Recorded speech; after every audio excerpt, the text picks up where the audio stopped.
ตั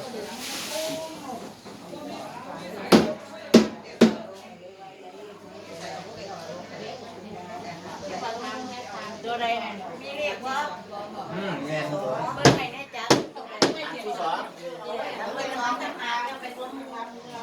เจ็ดใช่สองเจ็ด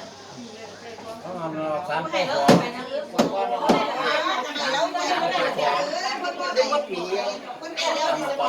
คนบ้านของเป็นเอามาใส่ซอยไว้กันที่ว่าถ้าเราจะเราถ้าเราอยู่กันถ้าเราไม่ได้กันนะถือไว้ใส่กันนะถือไว้ใส่กันถือไว้ใส่กันนะฮะแล้วพอไปเลย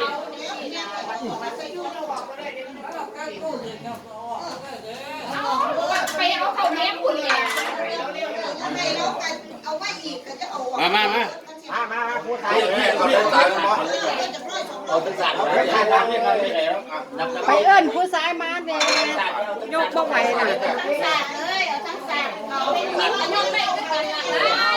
ยายเอ้ยเข้าบ้านได้เด้อจับเนาะ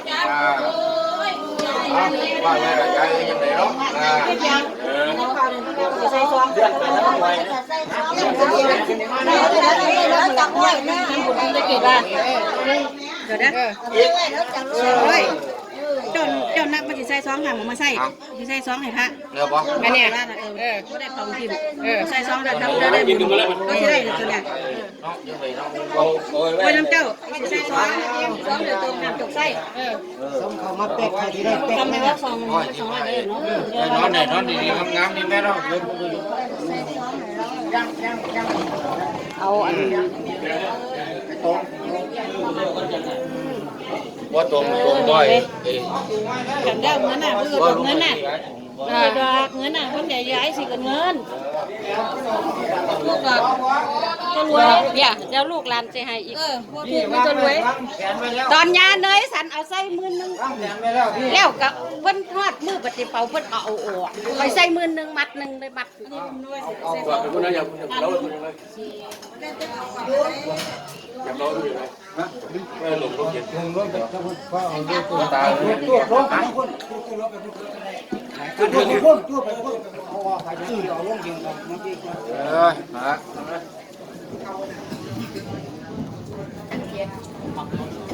กันแปะเอาพอละเราบอกกันเอาจุบอะไรคนจุบอะไรคนหนักเนี่ยเอาเนี่ยไปไหนไปครับขอบคุณเลยครับ3-4-2เด้แล้วปลาโลมา3-4-2เด้อจ้าเอาใส่เอาเข้ามาเลยเข้ามาเลยขอ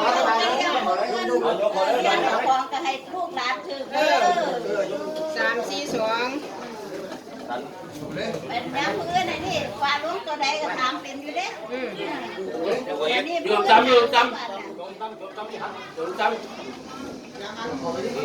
วางมือเด้อเอาของกันน้อยก่อนไปหมูเบิ่งก่อนใจไปเด้อเอาอันนี้ก็เอาเข่าเด้อเดี๋ยว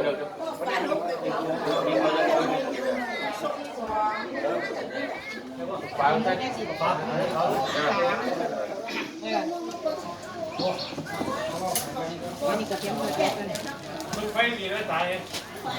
เมื่อสร้างมูลใส่กันละใส่กัน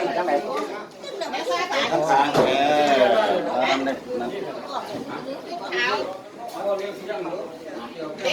นี่สางบอกแล้วเด้อ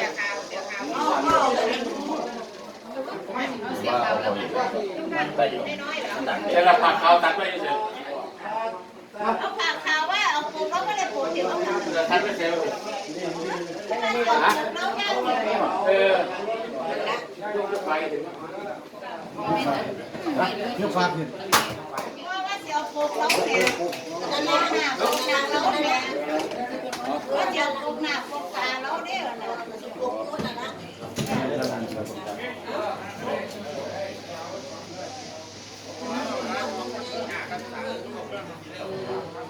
เอาคืนน้อยเลยเนี่ย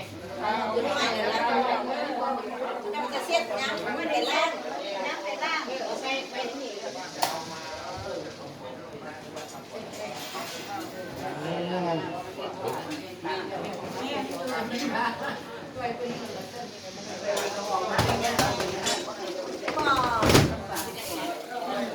อยู่ห้องเช่าด้วย ไปเที่ยวไปบ้างไหมมึงอ่ะ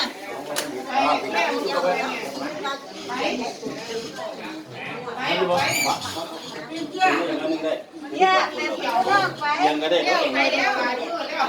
ห้มันตรงๆไม่ก็ได้ได้ครับ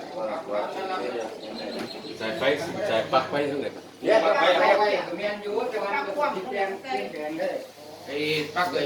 เนี่ยตักก้อนนี่ ไปเที่ยว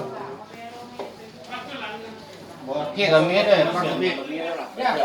ปักพี่มีปักไฟบ่ครับมีพี่อะไรครับพี่กับเมียเนี่ยปักไฟกับเมียเอาผ้าออกก็ได้ก็น่ะอยู่นี่มีปลั๊กไฟอยู่พี่กับคนจังเลยมาพี่ก็ได้พูดน่ะทางไหนพูดน่ะเนี่ยเสาไหนพูดน่ะบ่ต้องเอาเสานี่เขาบ่ได้แกะต้องมันได้เย็นตลอดเดี๋ยวผมเสียบให้เสียบเลยบ่เขาบ่ได้แกะต้องมันได้เย็นตลอด